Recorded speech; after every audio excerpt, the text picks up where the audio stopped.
Mix by AG recording studio.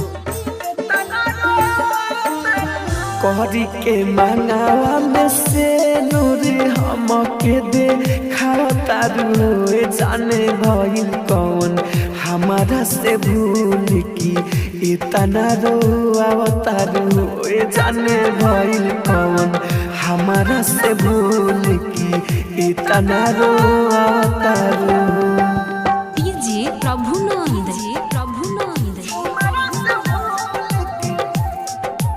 Mix by AG recording studio.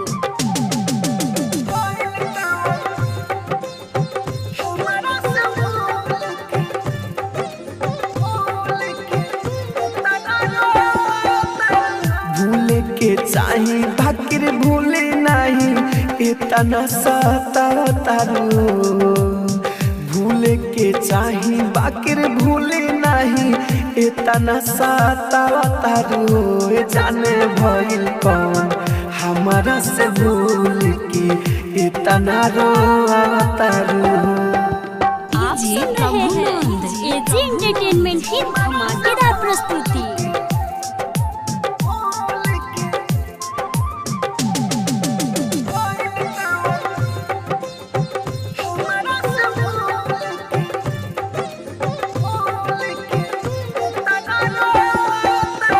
Writer Manoj के देखिया में अगिया लगावतारू।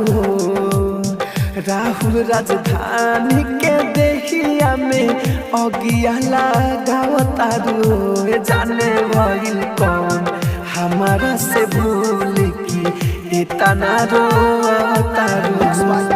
एजी रिकॉर्डिंग स्टूडियो रोशनपुर सपहा।